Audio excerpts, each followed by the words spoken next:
Hi Sherry, we have an awesome video today. Oh yeah? This is about Gallows Hill. Ooh. This is the famous hill in the Salem witch trials. Oh I believe in no. 1692, if I'm not mistaken. There was mass hysteria. There was no witches. People just started accusing everybody. All right, so there was two little girls that fell down and they started convulsing. A doctor said they were bewitched.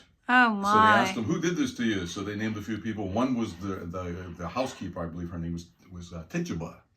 Interesting. Oh my. Here's a couple of articles where they would actually look for people. Oh, that's horrible. Yeah, there's over 200 people accused. And people often confuse the Salem witch trials with the Spanish Inquisition. Because if you ask how many people were burned at the stake at the witch trials, they say, oh, tons of them. Nobody was burned. There was 20 people that were killed. 19 were hung. And one old man was pressed to death. Oh my. They put a board on him and put a bunch of stones on him.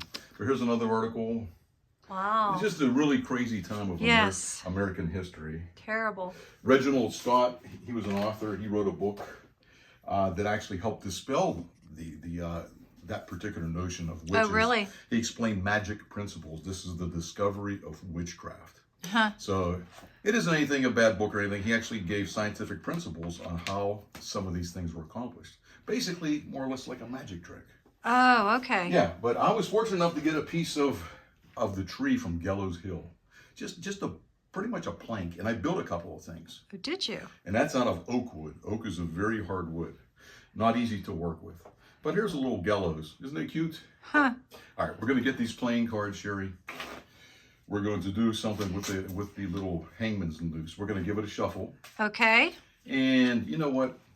I'm just going to give it another shuffle, and you say stop anywhere you want. It's totally your choice. Stop. All right, we're going to pop this card out. It doesn't matter. I mean, I'm not forcing anything on you. Oh my. All right, look at the card. You got it? Mm-hmm. We're going to push it in half of the way. I'll push it in all of the way, and I will give it another cut. Now, I'm going to do this very deliberately. We're going to get the playing cards. Mm-hmm. I'm going to place them into the little noose, just like so. Oh, boy. Yeah, and we're going to stand it up. All right, and I won't touch anything. I condemn you to hanging. Will you find the playing card? Oh, my goodness. One card is here, Sherry. Yeah, that's it. Is that the selected one? Yep. All right. Spades. We're doing pretty good. Oh, boy. Let's get that mess out of the way. All right, and over here, here's something else that I built from Gallows Hill.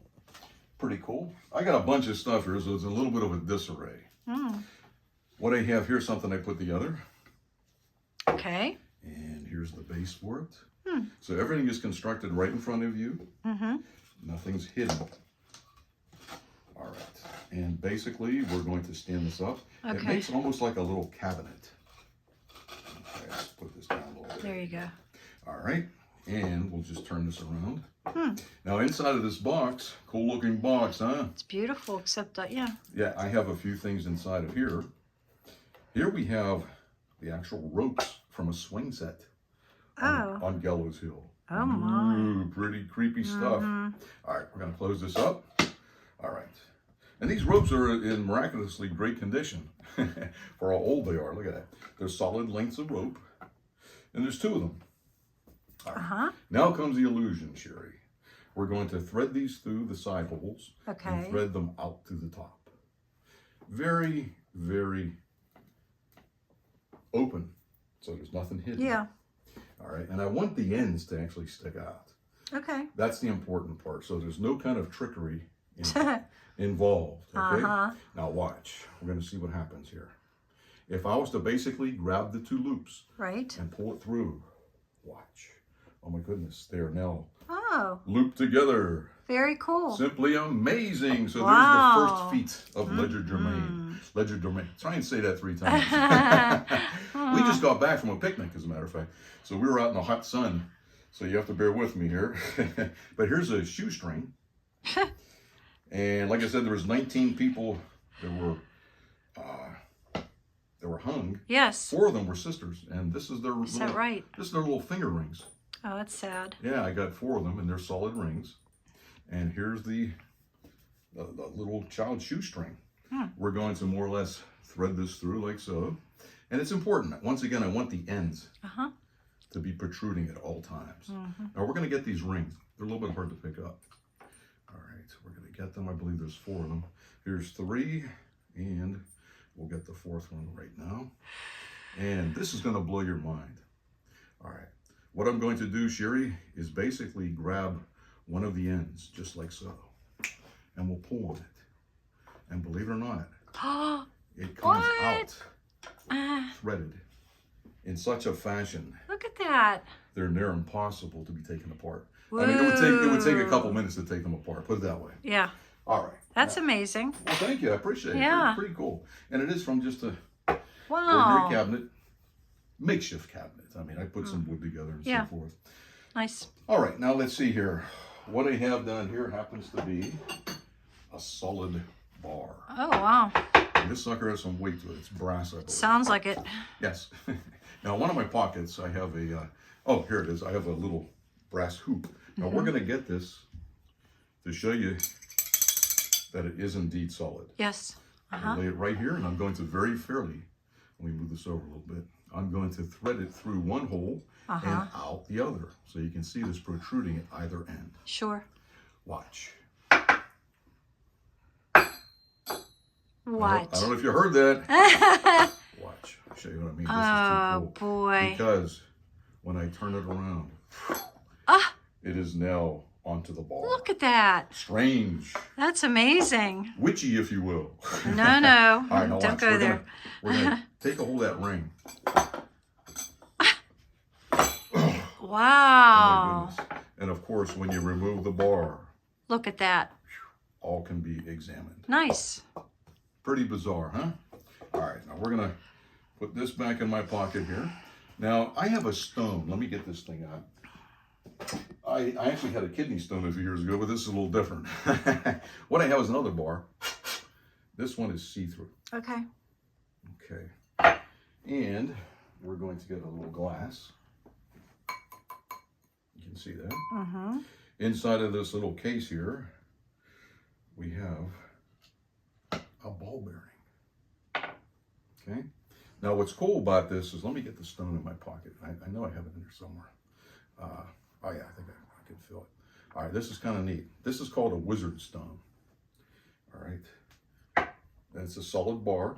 And what's cool about this is when you place the wizard stone next to the glass, it's supposed to control gravity. When you drop it down inside,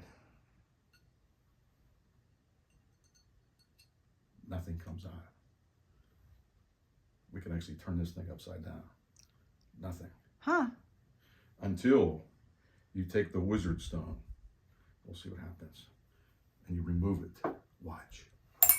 Oh! Look at that. There you go. So there was another miracle today. We're doing pretty good, huh?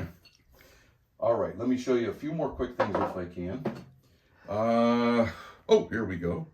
Inside of here, we have a child's marble. Okay, we'll place it right here. All right. And back here, I have a dowel rod. And here's one of the pieces of water pipe that actually went to the witch's meeting room. I was fortunate enough to cut a piece off. You can see it's hollow. And here is a makeshift cannonball that I fashioned. Pretty cool. Watch very closely. If we were to drop it inside, it of course drops out the bottom. And what's neat about this, if you drop it in and you drop the marble on top, it does not come through, obviously, because there's just no room. Now it gets really strange. We're going to very slowly and visibly get the dowel rod, push it right through. All right, now we're going to place the makeshift cannonball in like this. And I'm going to get the marble, drop it inside. Now watch, it will not come through until you say the magic word. Abracadabra. And it goes right through. And of course, the dowel rod, the ball, and the tube can all be examined. So there you have quite a few miracles, Sherry. Oh, yeah. We're going to do one more quick thing if I can. This is going to blow your mind. I saved the best for last. This is Tituba's cloth. This is the headband she wore around her head. Well, it's in pretty bad shape, but we'll lay it right here. And here we have a jumbo pack of playing cards. This is what you call not quite jumbo, but it's larger than a poker size. Let's make some room. Okay, what I'm going to do, Sherry, is basically remove the rubber band, and I'm going to very fairly cut the playing cards, and we're going to shuffle them together to prove they're not prearranged. That is very, very important, because people always accuse me of stacking the deck. And we'll push these together, just like so. All right, so everything is done very, very fairly. What I'm going to do, Sherry, is I'm going to make 3 piles of 3 cards. We'll go 1, 2, 3, no particular order. 1, 2, 3. And finally, move this over a little bit more. 1, 2, 3. Now this top card, this is going to be the flipper card that I'm going to rotate. I'm going to take the pile in the center and I'm going to turn it over. All right, we'll put this card back. We're going to get all 3 of these face-up cards and I'm going to place it into a face-down pack, just like this, to make it very, very fair. We'll place it into different sections. There's 1, here goes 2, and let's see here, 3. All right, now we're going to really complicate things. I'm going to turn the deck face up, and these face down cards will go into the face up pack. Once again, confusing the whole situation. By the time we're done with this, Sherry, I don't think Houdini would be able to straighten these cards out. And watch, push in like so. Now, one more time. We're going to get these 3 cards face up and place them down into the face down pack. So it is in total disarray. I don't know what's going to happen. We'll see what we can do. All right. Now, to further mix things up, whatever the top card is, we'll put this in here, and I'm going to cut the pack. That's just a total mess. Now watch, we're going to cover it up with the cloth, place it inside of the force field, and right down here, I have a little chime to make the harmonics complete. Let's see what happens when I remove or unwrap the playing cards. As you can see, they're all pretty much upright, except for 2 cards. In this case, it was the last card, and the one next to it was the 9 of clubs. So there you go. There was an amazing situation that happened. Read about this case of mass hysteria. It's really cool. Have a great day. Thanks for stopping by, guys.